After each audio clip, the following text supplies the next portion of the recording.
They rejected Marcus because he was too good for her. They married her to Daniel because he was beneath her.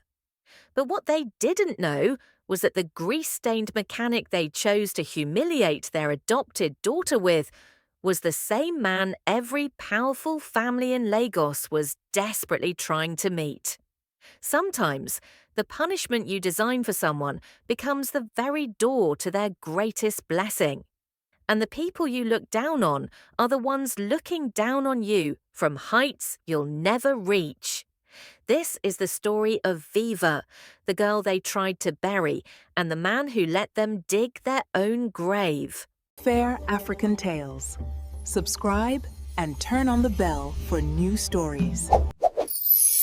In the heart of Lagos, where old money whispers and new money shouts, the Desmond family mansion stood like a monument to prosperity.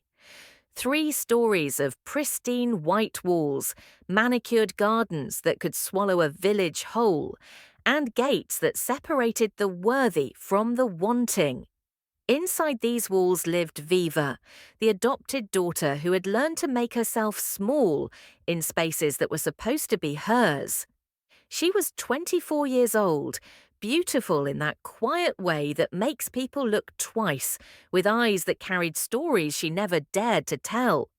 The Desmonds had taken her in when she was 7, plucked her from an orphanage after their high society friends praised them for their charitable hearts. But charity, Viva learned, always comes with a price tag, and hers was stitched into every interaction, every glance. Every carefully constructed reminder that she was here by grace, not by right. Mrs. Elizabeth Desmond, draped in designer Ankara and heavy gold jewellery, never let a day pass without some subtle jab that landed like a knife between Viva's ribs. At breakfast, she would sigh dramatically while buttering her bread and say things like, "You know, Viva, you should be grateful we raised you with the same privileges as Nana. Not every adopted child gets to live in a home like this." The words were honey-coated poison, sweet on the surface but designed to remind Viva that she was different, lesser, other. And Nana, oh Nana, their biological daughter, wore her status like a crown. She was everything Viva was not, loud where Viva was quiet, demanding where Viva was grateful, cruel where Viva tried to be kind. Nana had perfected the art of the backhanded compliment, telling Viva at family gatherings, "It's so sweet how you try to fit in, really. You almost look like you belong here," all while smiling for the cameras that documented their picture-perfect family life. But Viva endured. She graduated top of her class from the University of Lagos, studying business administration because Mrs. Desmond said it was practical. She volunteered at community centres on weekends, teaching children to read, helping elderly women with their market shopping, finding purpose in service when she couldn't find it in her own home. She attended every social function the Desmonds dragged her to, standing in corners while Nana held court, watching her adoptive sister collect admirers like trophies while she collected whispers. The Lagos elite had their ways of making you feel invisible even when you were standing right in front of them. They would greet Mrs. Desmond with elaborate pleasantries, compliment Nana's outfit with genuine enthusiasm, and then turn to Viva with a polite smile that never quite reached their eyes, offering a quick hello before moving on to someone more important. She was the Desmond that people acknowledged out of obligation, not interest. Then Marcus entered her life like sunlight breaking through storm clouds. They met at a charity fundraiser for underprivileged youth, one of those events where the wealthy gathered to feel good about themselves while sipping expensive wine. Marcus was different, though. He actually listened when she spoke about the literacy programs she ran. He laughed at her jokes. Not the polite chuckle people offered out of courtesy, but real laughter that crinkled the corners of his eyes. He was a rising executive at a multinational firm, handsome in that clean-cut way that mothers approve of, from a respectable family with connections that mattered in Lagos society. Over the following months, they fell into something that felt like love, or at least what Viva imagined love could be. Marcus took her to art galleries in Victoria Island. They walked along the beach at sunset, sharing roasted plantain and dreams of the future. And for the first time in her life, Viva felt seen, truly seen, by someone who chose to see her. When Marcus came to the Desmond mansion to ask for Viva's hand in marriage, she actually believed her happiness was within reach. She remembered that day with painful clarity. Marcus wore his best suit, brought expensive wine for Mr. Desmond and flowers for Mrs. Desmond, and spoke with the kind of respectful confidence that usually won people over. They sat in the grand living room with its leather furniture and abstract art that cost more than most people's yearly salary, and Marcus made his case. He spoke about his career trajectory, his family's standing in society, his intentions to provide Viva with a good life. Mr. Desmond, a heavy-set man whose success in real estate had made him believe he was entitled to control everything within his reach, listened with his fingers steepled under his chin, his face revealing nothing. Mrs. Desmond sat beside him, her expression growing colder with each word Marcus spoke. When Marcus finally asked for their blessing, the silence that followed was suffocating. Mr. Desmond leaned forward, and when he spoke, his voice carried the weight of a verdict.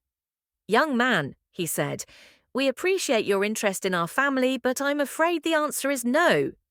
Marcus looked stunned, his confidence cracking like glass. Viva felt her heart drop into her stomach. "But, sir," Marcus started, "I assure you my intentions are honourable. I can provide for Viva. My family is well respected."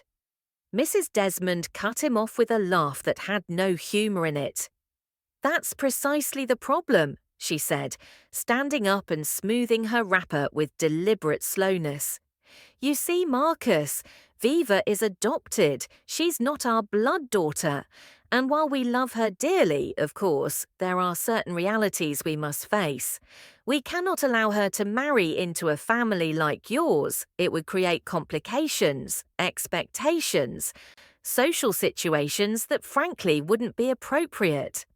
Your family deserves someone who can truly represent the union of two respected bloodlines.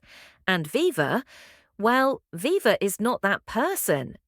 The words hung in the air like a death sentence. Marcus looked at Viva, confusion and pity mixing in his eyes, and she saw the exact moment he began to retreat, when the social calculation outweighed whatever feelings he claimed to have. He made weak protests, but his resolve was already crumbling under the weight of the Desmonds' rejection and the social complications Mrs. Desmond had skillfully planted in his mind.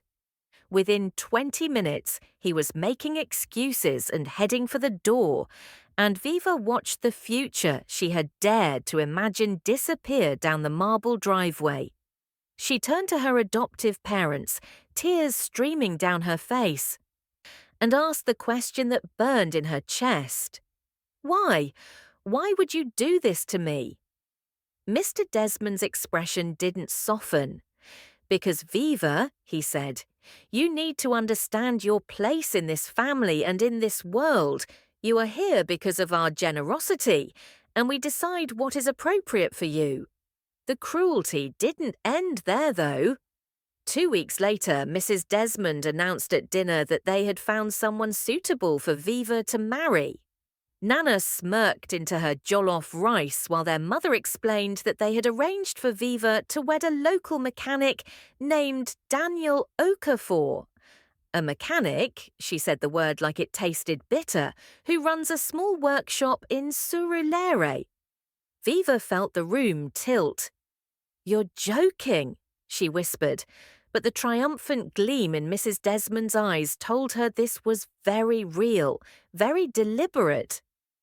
"This is what's appropriate for someone in your position, Viva," Mrs. Desmond continued.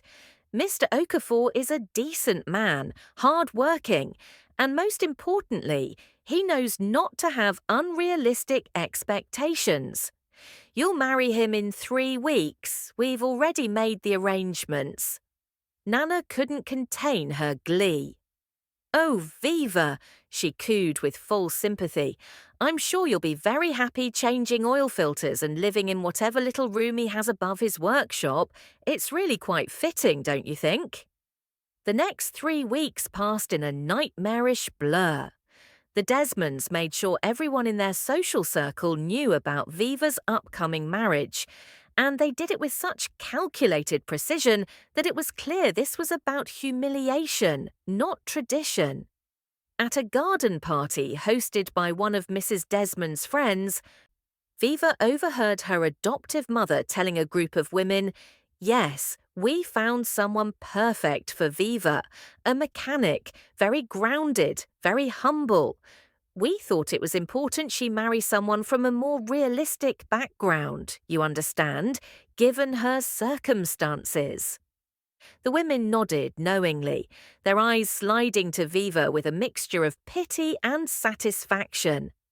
Former friends from university sent her messages that dripped with false concern, asking if the rumours were true, if she was really going to marry a mechanic. Some were genuinely shocked, others barely hid their schadenfreude. Nana posted cryptic messages on social media about knowing your place and marrying within your means, and everyone knew exactly who she was talking about. Viva tried to meet Daniel before the wedding, hoping to find some common ground, or at least understand who this man was, but the Desmonds refused. "It's all arranged, Viva," Mrs. Desmond said dismissively. "You'll meet him at the ceremony. There's no need for dramatics." So Viva was left to imagine the worst, to picture some rough, resentful man who was probably being paid by her adoptive parents to take her off their hands. She lay awake at night, staring at the ceiling of her bedroom in the Desmond mansion, wondering how her life had come to this, how the people who were supposed to love her could orchestrate her humiliation with such precision and satisfaction. The wedding day arrived like an executioner's appointment. There was no elaborate ceremony, no 100 guests in designer outfits, no live band or cascading floral arrangements. Instead, the Desmonds organised a small, almost secretive affair at a local registry office. They invited only a handful of people, mostly family members who came more out of curiosity than celebration. Mrs. Desmond wore a simple dress, making it clear this occasion didn't warrant her expensive wardrobe. Nana came dressed in an outfit that somehow managed to outshine Viva's own modest white dress, and she spent the entire time taking selfies and whispering with cousins who kept glancing at Viva with barely concealed amusement. The photographer they hired was clearly low budget, and Mrs. Desmond made sure to mention to anyone within earshot that they were keeping things simple because, well, it's appropriate for this kind of union. When Daniel walked into the registry office, Viva's first thought was that he looked nothing like what she expected. He was tall, perhaps in his early 30s, with kind eyes and a calm demeanour that seemed completely unbothered by the obvious disdain radiating from the Desmond family. He wore a simple but clean traditional outfit. His hands were indeed marked by work. She could see the calluses and the faint stains that no amount of scrubbing could completely remove. But there was a dignity in how he carried himself that surprised her. When their eyes met, he gave her a small nod, not apologetic, not aggressive, just acknowledging. The ceremony itself was painfully brief. They exchanged vows in front of a bored-looking official, signed papers that bound their lives together legally, if not emotionally, and endured the half-hearted congratulations from the sparse gathering. The reception, if it could be called that, was held at a modest restaurant that the Desmonds had chosen specifically because it was beneath their usual standards. Mrs. Desmond made a speech that was masterful in its cruelty, talking about how proud they were that Viva had found someone at her level, how important it was to be realistic about one's place in the world, how they hoped this marriage would teach her valuable lessons about gratitude and humility. Several guests shifted uncomfortably, sensing the malice beneath the pleasant words, but no one spoke up. Daniel sat beside Viva throughout this performance, and she kept waiting for him to show some sign of anger or embarrassment, but his expression remained neutral, almost detached, as if he was observing something that had nothing to do with him. When the ordeal finally ended, Daniel simply stood, thanked the Desmonds politely for the occasion, and told Viva it was time to go home. They drove through Lagos in Daniel's old but well-maintained pickup truck, weaving through the chaotic traffic of a city that never stops moving. Viva sat in silence, her wedding outfit feeling like a costume from a play she never auditioned for, watching familiar streets pass by and then transform into areas she rarely visited. They moved from the gleaming high-rises and gated communities of the wealthy into neighborhoods where mechanics' workshops sat beside food vendors, where children played football in the streets, and where life happened loudly, publicly, honestly. Daniel's home was a modest two-bedroom apartment above a convenience store, nothing like the mansion she had left behind, but it was clean, organized, and felt somehow more real than any space she'd occupied in the Desmond house. Daniel carried her single suitcase. The Desmonds had made it clear she shouldn't expect to take much with her, and led her inside. The apartment was sparsely furnished but functional. He showed her to a bedroom, told her she could arrange it however she liked, and that they would share the living spaces, but she would have her privacy. His tone was matter-of-fact, not unkind but not warm either. Then he did something that surprised her. He looked at her directly and said, "I know this isn't what you wanted. I know your family arranged this to hurt you, and I'm sorry you're caught in their game. But I want you to know something. I don't see this as a punishment for me, and I hope over time you won't see it as only a punishment for you. We're here now, and we can make of it what we choose." Before she could respond, before she could process what he meant, he excused himself, saying he had to prepare for work the next morning, and left her alone in her new reality. Viva sat on the edge of the bed in her tiny new room, still wearing her wedding dress, and let the tears come. She cried for the life she had lost, for the family that never truly claimed her, for the future with Marcus that evaporated like morning mist, for the humiliation of being married off like a burden to be disposed of. She cried until there were no more tears, and then she lay down in the darkness, listening to the unfamiliar sounds of her new neighborhood, the distant music from a nearby bar, the call of night traders selling their wares, the rumble of generators powering homes through another power outage. Everything she knew was gone. Everything she had been was stripped away. And in this small room, in this strange apartment, married to a man whose grease-stained hands represented everything her adoptive family wanted her to know she deserved, Viva faced a question that would haunt her through the coming days. When everything you thought defined your worth is taken away, when the people who raised you use your love as a weapon against you, when you're forced into a life meant to break your spirit, what do you become? Do you shatter under the weight of their cruelty, or do you discover that perhaps, just perhaps, Their definitions of value were wrong all along. The first morning in Daniel's home, Viva woke to the sound of metal against metal, the rhythmic clanging of tools that would become the soundtrack of her new life. She found Daniel already gone, a note on the kitchen table that said breakfast was in the pot and that he would return in the evening. No demands, no expectations, just information. And so began the strangest chapter of Viva's existence, living with a man who was now legally her husband, but remained a complete mystery. The first week was suffocating in its awkwardness. Viva would clean the small apartment, cook meals that Daniel ate with quiet appreciation, and spend her days wondering what she was supposed to do with herself. The Desmonds had made sure her social media was flooded with reminders of her new status.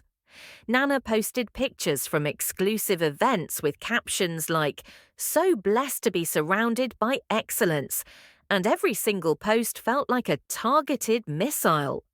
Former friends sent messages dripping with pity, asking how she was adjusting to her new circumstances. But what cut deeper was the internal battle Viva fought every day. The voice in her head that whispered, maybe they were right. Maybe this was all she deserved. Then something unexpected began to shift. Daniel never seemed bothered by the fact that people assumed he was beneath her. One evening, she finally confronted him about it. "Doesn't it bother you that people mock you, that they laugh at both of us?" Daniel looked up from the car manual he was reading. He said, "Why would I let people who don't know me define who I am? Their opinions are based on what they can see, and most people are terrible at seeing what actually matters." Then he went back to his reading, leaving Viva to wrestle with the simplicity and depth of that statement. She started watching him more carefully after that. Daniel's workshop was a modest roadside operation with space for 3 vehicles. But the way he worked revealed something else entirely. He treated every car that came through like it mattered, whether it was a battered taxi or a newer sedan. He explained problems to customers with patience, never talked down to anyone, and his prices were so reasonable that Viva initially thought he was running a charity. When she mentioned this, suggesting he could charge more, Daniel smiled and said, "I charge what people can afford. Money isn't the only measure of success." But despite the low prices, the workshop never seemed to struggle. There was always enough, and that fact sat in the back of her mind like a puzzle piece that didn't quite fit. The real strangeness began about 3 weeks into their marriage. Viva had gone to the workshop to bring Daniel lunch when she noticed 3 sleek black SUVs parked outside, the kind of vehicles that screamed corporate power. When she walked into the workshop, the scene before her made no sense. 4 men in expensive suits stood around Daniel, and they weren't speaking to him like he was their mechanic. They were speaking to him like he was their boss. One of them was actually taking notes while Daniel gestured at diagrams spread across his workbench. The moment Viva appeared, the conversation stopped abruptly. Daniel looked up and introduced her simply as his wife. The men greeted her with a level of respect that felt disproportionate for the wife of a small-time mechanic. Then they excused themselves and disappeared into Lagos traffic. Viva stood there holding the lunch she had brought, questions piling up in her mind. "Who were those men?" she asked. "Business associates," Daniel replied, his tone casual but offering no additional information. "What kind of business associates visit a mechanic in suits that cost more than most people's monthly rent?" Daniel wiped his hands on a rag and said, "I fix more than cars, Viva. Sometimes I help people solve other problems, logistics, supply chains, that sort of thing." Then he changed the subject so smoothly that she found herself talking about something else entirely, before she realized he had deflected her questions. But now she was paying attention, really paying attention. Late at night, when Daniel thought she was asleep, she would hear him on phone calls, speaking in that same authoritative tone. He talked about shipping containers, manufacturing delays, contract negotiations, and profit margins. Once, she heard him switch languages mid-conversation, speaking fluent Mandarin to someone, discussing what sounded like international trade agreements. When she asked him the next morning where he learned Mandarin, he said he picked it up over the years, working with different people, and offered nothing more. Then there were the visitors. An elderly woman arrived one afternoon in tears. Her ancient Peugeot had died, and she couldn't afford the repairs. Viva watched as Daniel spent 4 hours fixing that car, refused to accept a single naira, and even filled the woman's fuel tank. The woman blessed him with prayers that came from a soul that recognized true kindness. And when Viva asked Daniel why he did it, he said simply, "Because I remember what it's like to have nothing and need everything." That moment cracked something open in Viva's chest, a realization that this man her family had chosen to humiliate her, with possessed more genuine nobility than anyone she had known in the Desmond mansion. She began helping at the workshop, managing the books, scheduling appointments, talking to customers. And through this work, Viva discovered that Daniel was beloved in his community. People came to him with problems, with questions, with needs.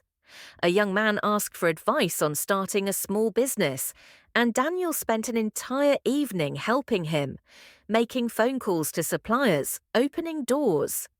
A single mother mentioned struggling to pay her children's school fees, and the next week her fees were mysteriously covered. Though Viva had seen Daniel making quiet inquiries about the amount needed. "Who are you, really?" Viva finally asked him one night as they sat on their small balcony watching Lagos breathe beneath a darkening sky. Daniel was quiet for a long moment. Then he said, "I'm exactly who you see, a man who fixes things, sometimes cars, sometimes other problems. I started with nothing, Viva, absolutely nothing. And I learned that the people who helped me when I had nothing were never the ones with the most. I don't forget that." It wasn't a complete answer, but it was more than he had given anyone else. And in that moment, Viva felt something she hadn't felt in years. She felt safe. Their relationship began to shift. They started sharing meals with actual conversation, talking about books, places they wanted to visit, dreams they had carried and buried. Daniel never pushed for physical intimacy, never demanded anything, and his respect for her boundaries made her trust him. She found herself laughing at his dry humor, appreciating his steady presence, and slowly letting her guard down. The mockery from her old life continued, but increasingly she found she didn't care. But the universe wasn't done testing her. 4 months into her marriage, news reached her that sent shockwaves through everything. The Desmond family business was in serious trouble. A major deal had collapsed, investors were pulling out, and creditors were circling. Mrs. Desmond called Viva for the first time since the wedding, her voice stripped of its usual condescension and replaced with barely concealed panic. She launched into an explanation of how the family needed to present a united front, how perhaps Viva should keep a low profile until things stabilized.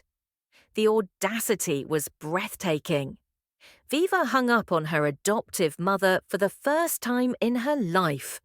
She told Daniel about the call that evening, expecting perhaps some satisfaction that the people who had looked down on him were now suffering. Instead, his reaction was measured, thoughtful. He asked questions about the nature of the Desmonds' business problems, about their assets, their debts, their relationships with creditors. Viva found herself wondering why a mechanic would know to ask such specific, sophisticated questions about corporate finance. When she pointed this out, Daniel simply said he liked to understand how things worked. All things, businesses, engines, people. The principle was the same.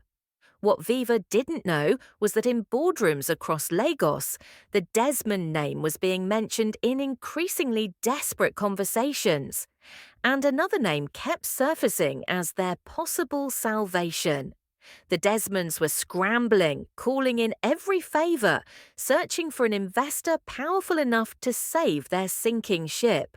And finally, after weeks of dead ends, they received a message that felt like divine intervention. Okafor Holdings, an investment group with significant influence in manufacturing and logistics, had expressed potential interest in reviewing their situation. Mrs. Desmond nearly wept with relief, never once connecting that surname to her daughter's husband, never imagining that the grease-stained mechanic she had used to punish Viva could possibly be connected to the corporate power that now held their fate in its hands. The meeting was scheduled. The Desmonds prepared their presentation, and Viva remained blissfully unaware that the two separate worlds she existed between were about to collide in ways that would reshape everything. She had fallen into a comfortable rhythm with Daniel, had started to build something that felt like partnership, maybe even the beginning of love. But the Desmonds were about to walk into a boardroom that would shatter every assumption they had built their cruelty upon. In a city where appearances mean everything and status is measured in visible wealth, how do you recognize true power when it deliberately dresses in coveralls and smells like engine oil? And when the people who tried to bury you are drowning, do you throw them a rope, or do you let them finally taste the consequences they spent so long serving to others? The morning of the meeting arrived with typical Lagos chaos, traffic gridlocked, heat rising from asphalt like visible waves, and the Desmond family riding in their Mercedes toward what they believed would be their salvation. Mr. Desmond had prepared a detailed presentation. Mrs. Desmond wore her most expensive jewellery to project confidence they didn't feel. And Nana came along because she never missed an opportunity to witness high-stakes drama. They arrived at the Okafor Holdings headquarters, a gleaming 30-story tower in Victoria Island that spoke of serious wealth, the kind of wealth that made even the Desmonds feel small.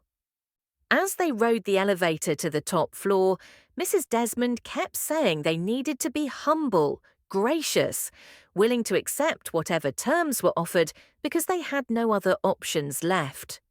The executive assistant led them down a corridor lined with modern art and floor-to-ceiling windows overlooking Lagos. And with each step, the Desmonds grew more desperate and more hopeful.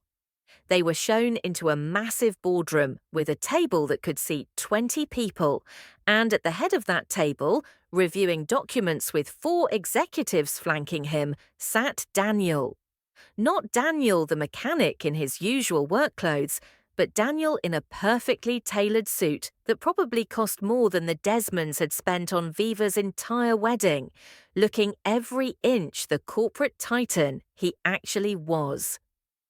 The moment stretched impossibly long as recognition slowly dawned on their faces. Mrs. Desmond's mouth opened and closed like a fish drowning in air.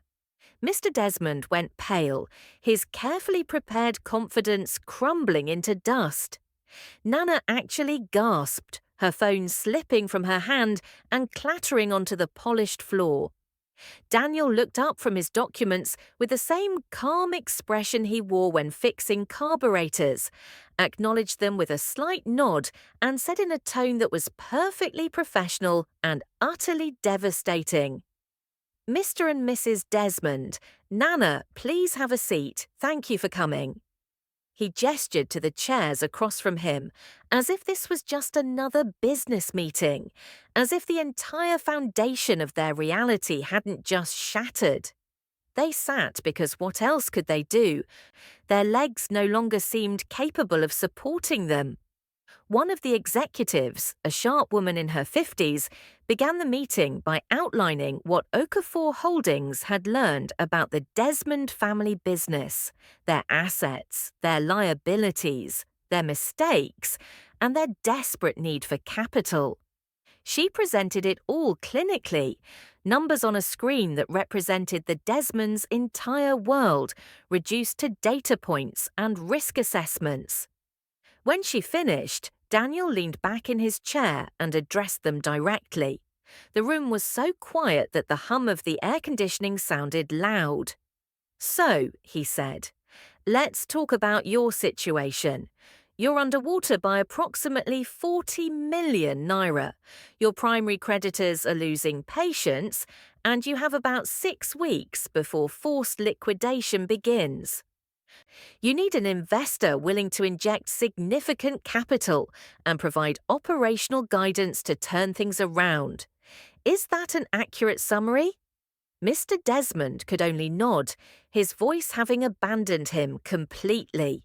Daniel continued, "What you're probably wondering is how Daniel the mechanic, the man you chose specifically because you thought he represented the bottom of the social ladder, how he ended up in this chair holding your future in his hands. Would you like me to explain?" Mrs. Desmond found her voice, though it came out small and broken. "Daniel, I don't understand. You're a mechanic. You have a workshop." Daniel smiled, and there was no cruelty in it, just a tired amusement at having to explain the obvious. "I am a mechanic," he said. "I do have a workshop, and I love that work because it keeps me connected to reality.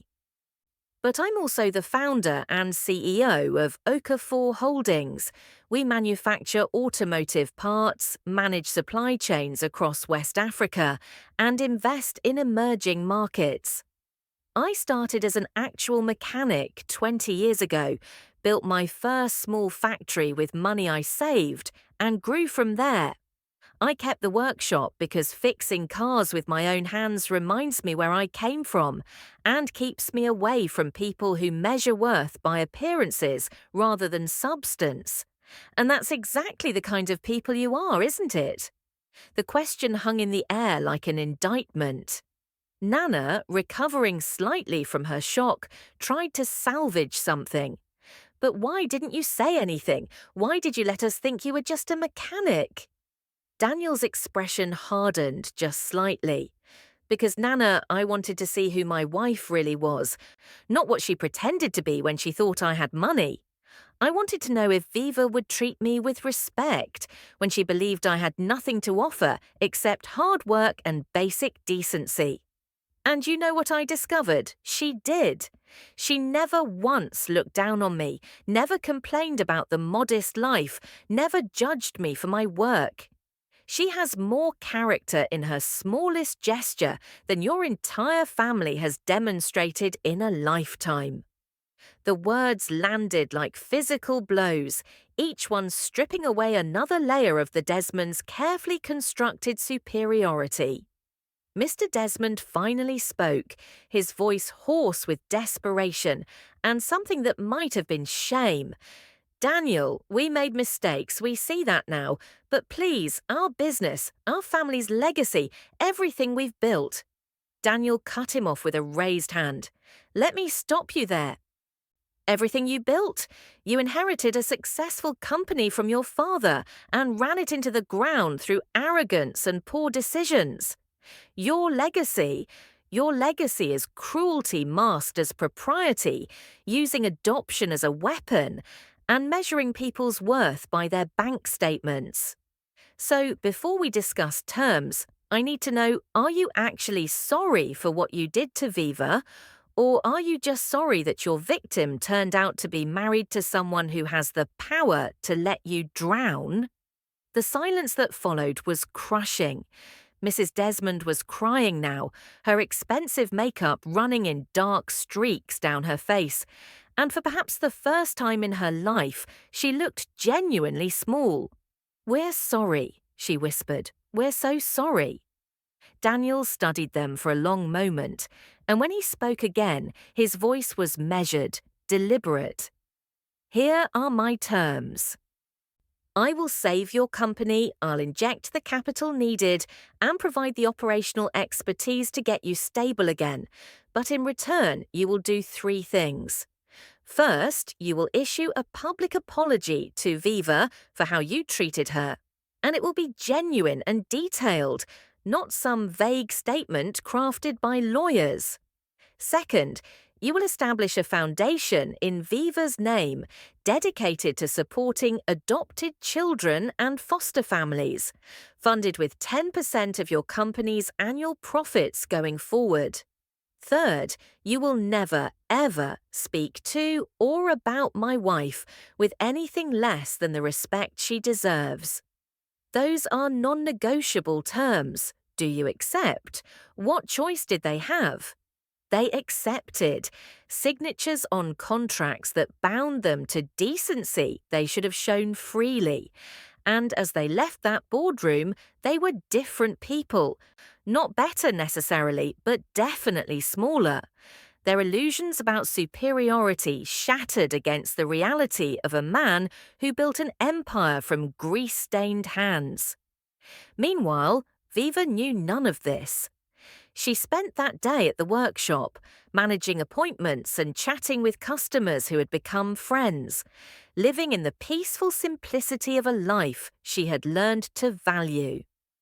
When Daniel came home that evening, he found her cooking dinner in their small kitchen, and something in his expression made her put down the spoon and turn to face him fully. "We need to talk," he said gently. And so he told her everything about Okafor Holdings, about the meeting with her adoptive family, about who he really was and why he had lived the way he did. He told her about seeing her months before the arranged marriage, watching her volunteer at a community centre, treating everyone with kindness, and deciding that if her family was determined to marry her off to someone they deemed unworthy, he would volunteer himself because he wanted to know her, truly know her, without the distortion of wealth and status. He told her that he had never lied. He simply never needed to announce what he had because it wasn't what defined him. And when he finished speaking, Viva sat down slowly, processing the revelation that her punishment had been orchestrated by the very man who became her blessing. She looked at him. This man who had shown her more genuine respect in 4 months than her adoptive family had in 17 years, and she started to laugh. Not bitter laughter, not hysterical laughter, but the kind of laughter that comes when irony is so perfect it transcends mere coincidence and becomes something almost cosmic. "The Desmonds tried to bury me," she said through her laughter, "and instead they planted me exactly where I needed to grow." Daniel smiled, that quiet smile she had come to love, and said, "I told you, most people are terrible at seeing what actually matters." 6 months later, the Desmonds made their public apology, and it cost them more than money. It cost them the illusion of superiority they had wrapped themselves in for decades. The foundation in Viva's name began its work, and Nana, humbled by circumstances and perhaps genuinely learning something, actually became involved in its operations. But Viva herself remained at the small apartment above the convenience store, working at Daniel's workshop by day and building a life of substance rather than show. Because she had learned the most valuable lesson of all, that worth isn't determined by who claims you or what name you carry, but by how you treat people when you have every reason not to, by the kindness you show when no one is watching, and by the character you build when life tries to break you. So here's my question for you. When have you judged someone's value by what you could see on the surface, only to discover later that you were looking at a giant through a keyhole? When has your own cruelty or someone else's cruelty towards you actually redirected your path towards something better than you could have imagined? Drop your thoughts in the comments below. Share this story with someone who needs to hear it. And remember, the next person you underestimate might just be the one holding your future in their grease-stained hands. Until next time, keep questioning what you see, because the most powerful forces in this world rarely announce themselves with fanfare.